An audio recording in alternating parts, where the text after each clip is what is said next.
जामखेड नगर परिषद निवडणुकीत भाजपने रचलेल्या राजकीय षडयंत्रामुळे माझा विश्वासघात झाला आहे असा गंभीर आरोप सामाजिक कार्यकर्ते विकी भाऊ सदाफुले यांनी केलाय।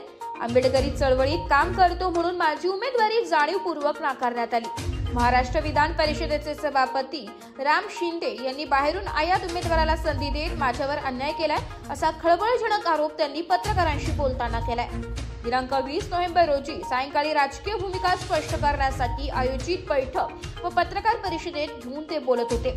विकी सदाफुले पुढे म्हणाले की मला एक जागेसाठी लढवावी असे वाटत असताना ऐनवेळी आयात उमेदवारास संधी देत मला डावलेले, याचा बदला म्हणून शहरातून आमचे उत्तर मिळेपर्यंत मी शांत बसणार नाही। प्रभागात कमळ फुलू न देण्याचा निर्धार मी आणि माझ्या कार्यकर्त्यांनी केलाय। जामखेड तालुक्यात जिल्हा परिषद पंचायत समिती निवडणुकीत भाजपा विरोधात प्रचार करणार भाजपने राजकीय डावपेच रचत माझा अपमान केलाय, याची किंमत पक्षाला चुकवावी लागेल असा इशाराही त्यांनी दिलाय। जामखेड नगर परिषद निवडणुकीत अपक्ष उमेदवार म्हणून निवडणूक लढविणार असं सांगितलं। आता कमळ नको, जामखेड मध्ये भाजपला प्रभाग क्रमांक 1 ते 12 मध्ये मतदान होऊ देणार नाही असा घणाघात सवाल त्यांनी उपस्थित केलाय। या आरोपांमुळे जामखेडच्या राजकारणात खळबळ उडाली असून आगामी निवडणुकीत नव्या समीकरणांना सुरुवात होण्याचे संकेत मिळू लागले। आज जामखेड नगर परिषद निवडणुकीच्या पार्श्वभूमीवर सिद्धार्थनगर या ठिकाणी मी विकी सदाफुले सामाजिक कार्यकर्ता आमची राजकीय भूमिका स्पष्ट करण्यासाठी या ठिकाणी बैठक आयोजित केली होती। या बैठकीला सर्व माता भगिनी या ठिकाणी मोठ्या संख्येने उपस्थित होते।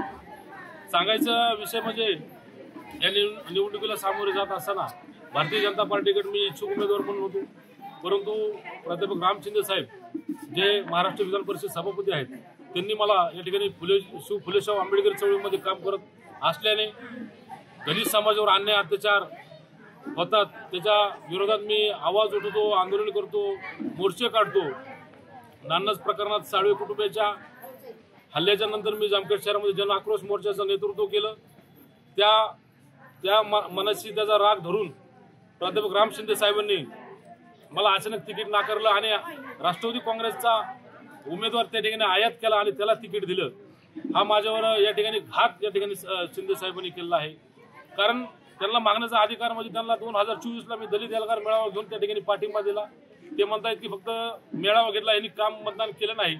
अहो मी काही शहरापुरता मर्यादित नाही, या जामखेड तालुक्यातील वाड्या वस्त्या तांड्यावरील माझे सर्व कार्यकर्ते आहेत, मित्र परिवार आहेत। अहो तुम्हाला जर आम्ही पाठिंबा दिला नसता तर तुम्ही 1200-1250 मताच्या फरकाने तुमचा पराभव झाला नसता। ही ताकद आमची, आता ही तुम्हाला ताकद नंतर कळेलच। परंतु ह्या गोष्टीत आम्हाला दुःख वाटतं की आम्हाला डावल्याचं, ह्याचा पश्चाताप आम्हाला या ठिकाणी होतोय। पण इथून पुढे मी सर्वांना या ठिकाणी 1 ते 12 प्रभागातील मतदारांना विनंती करतो की जो फुलेशाह आंबेडकरी विचाराचा असेल, जो होतकरू असेल, नगर परिषदेमध्ये जो गोरगरीब जनतेचं काम करेल अशा योग्य उमेदवारांना नगराध्यक्ष सहित मतदान करावे अशीच मी या ठिकाणी सर्वांना विनंती करतो। आणि आम्हाला आता या ठिकाणी कमळ हे नकोच असा निर्धार आम्ही या बैठकीत केलेला आहे। त्यामुळे येणाऱ्या उमेदवाराला, योग्य उमेदवाराला आपण या ठिकाणी 1 ते 12 मध्ये काही ताकद असते ती आपण या ठिकाणी सर्व दाखवून देऊ असं मी या ठिकाणी सर्वांना आवाहन करतो। या नगर परिषद हद्दीमध्ये दलित समाजाचं 4800 मतदान आहेत। हे मतदान निर्णायक मतदान आहे याची जाणीव या ठिकाणी प्राध्यापक राम शिंदे साहेबांना पाहिजे होती, परंतु ती जाणीव त्यांना नाही। त्यांनी एक सच्चा कार्यकर्ता, एक चळवळीतला कार्यकर्त्याला डावललं, याची किंमत त्यांना मोजावं लागेल। सामाजिक काम करत असताना महापुरुषांच्या बाबतीत बी तेच घडलं की थोडा अंतर्गत विरोध प्रत्येक व्यक्तीला असतोच। आम्ही असं म्हणत नाही की सगळा समाज आमच्या बरोबर आहे, पण 80% समाज हा आमच्या बरोबर आहे, हा इतिहास साक्षीला आहे। हे जामखेडकरांना सगळं माहिती आहे, म्हणून ही ताकद आम्ही या ठिकाणी या निवडणुकीत दाखवणार आणि नगराध्यक्ष सहित 1 ते 12 प्रभागामध्ये भारतीय जनता पार्टीला मतदान कुणी करणार नाही हे मी सर्व समाजाला या ठिकाणी आवाहन केलेलं आहे। आणि हे नक्कीच ह्याच्यामध्ये अंमलबजावणी होईल आणि त्यांना त्यांची जागा दाखवून दिल्याशिवाय आम्ही या ठिकाणी स्वस्थ बसणार नाही। आम्हाला सांगण्यात येत होतं की विकी भाऊ तुम्ही आंबेडकर चळवळीत काम करताय, तुम्हाला भारतीय जनता पार्टी स्वीकारणार नाही, परंतु मी त्यांना काही नेत्यांना सांगायचो की नाही, मला प्राध्यापक राम शिंदे साहेबांवर विश्वास आहे, ते नक्कीच माझा स्वीकार करतील। ते बी बहुजनातले एक व्यक्ती आहे असं आमचा या ठिकाणी मानस होता, परंतु आज स्पष्ट या ठिकाणी दिसतंय की त्यांनी आंबेडकरी चळवळ पूर्णपणे सपशेल या ठिकाणी नाकारलेली स्पष्ट या ठिकाणी दिसते. म्हणून आम्ही ही बैठक आयोजित केली. पुरताच राहणार नाही हा विषय उद्याच्या येणाऱ्या पंचायत समिती जिल्हा परिषद देखील हीच भूमिका आमची राहणार आहे.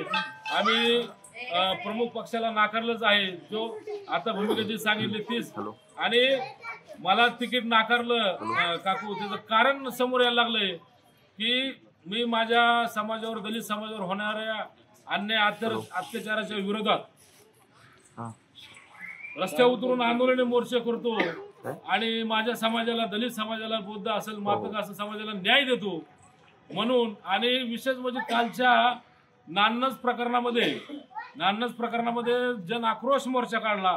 त्या मोर्चाचं नेतृत्व मी केलं आणि त्या मोर्चासाठी दीपक भाई केदार ऑल इंडिया पॅंथर सेनेचे अध्यक्ष या ठिकाणी आले आणि त्यांनी प्राध्यापक राम शिंदे साहेबांनी त्या ठिकाणी घणाघात टीका केली. त्याचा राग माझ्यावर काढलाय असं या ठिकाणी आमच्या निदर्शनास आलेलं आहे. त्याच्यामुळे आम्ही ही भूमिका आमची कायम इथून पुढच्या निवडणुकीमध्ये राहील असंच या ठिकाणी बोलतो. एस मराठी न्यूज साठी तालुका प्रतिनिधी बापूसाहेब घोडेस्वार, जामखेड.